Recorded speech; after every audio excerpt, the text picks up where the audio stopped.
we haven't been building much nuclear. We've built a couple of nuclear reactors in Georgia. Those are the last two, but we currently don't have any under construction here in the U.S. The hopes is that that would change. The Trump administration, for example, has an ambitious target to basically quadruple our nuclear fleet by 2050. Getting there will be quite challenging, though, considering we really haven't built up the capacity to build on that sort of scale yet. So where are we in comparison to outside of the U.S. right now? Because I know we don't have a lot of nuclear here, you mentioned. Well, when we say we don't have a lot, I think we actually have one of the biggest nuclear fleets in the world, if I'm not mistaken. It's more of a, we haven't really been building much, so it's really hard to see how we all of a sudden start flexing that muscle to build on that sort of scale. I'll tell you what I like for the nuclear. I've heard this story a few times. Is the modular nuclear things. What are they and how do they work? Yeah, so there are a couple of, there are dozens of startups out there that are trying to come up with new nuclear technologies. The majority of the fleet that's out there globally is these large light water reactors. Yep. What you're talking about is small modular reactors. And the idea is that we can make nuclear reactors that are much smaller with the hopes that we can, one, require less capital to build a reactor, and two, maybe be able to do it faster, and therefore overall be able to deploy on a much bigger scale. The companies that are doing that, I mean, there are dozens of them out there. And they're currently trying to work with the U.S. Nuclear Regulatory Commission to get their designs approved so that they can start constructing these as well. So can you speak a little bit more about Trump's ambitious plan here in regards to pushing this forward? Yeah. Is that different than the previous administration? It is different from the previous administration. Biden already had what we at BNEF considered an ambitious plan for increasing nuclear. And Trump's goal of 400 gigawatts by 2050 is even more ambitious. One of the things that the Trump administration has done is at the end of May, they issued 4 executive orders, all aiming to help bring nuclear online much more quickly in a couple of ways. Mainly, it's by expediting the regulatory review of nuclear reactors. So currently, it can take 3 to 6 years to get through that regulatory gauntlet, and the administration wants to bring that down to 18 months for all the different pathways. How they actually go about doing that remains to be seen, though. Right? It's one thing to say we can do this in 18 months. It's another to actually do it. You need to rewrite some rules. You need to have staff who can review these applications as they come in. So it remains to be seen how they want to do it, but there's definitely a significant push from the Trump administration to bring nuclear online. But of course, it's not just having push from government. We also need pull from markets. We need to see more customers sign firm commitments to make sure that these reactors get built.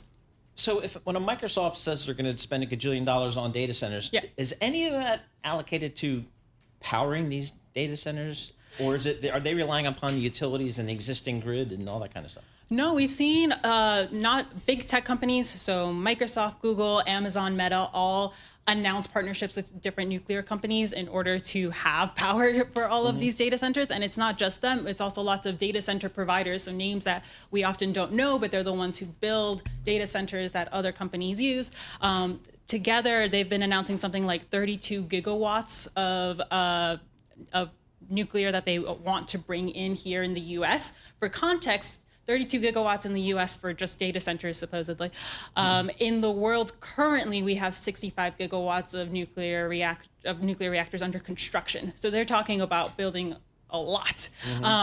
So there's definitely lots of them thinking about, big time companies thinking about how they're going to power all of this. But like I said, it still remains to be seen how much of it actually comes online. Like I'll be more excited when I see a construction permit get issued. So where do clean energy advocates fit into this whole conversation? Has there been a push against this at all? Yeah, it's been interesting because nuclear for so long has kind of been the pariah of clean energy, right? Of like, we know we can do it, but we haven't done much of it. What we've seen in the last couple of years has been a big shift towards thinking more about clean baseload power again. And that's why nuclear and also geothermal have come back into the conversation. What's baseload power?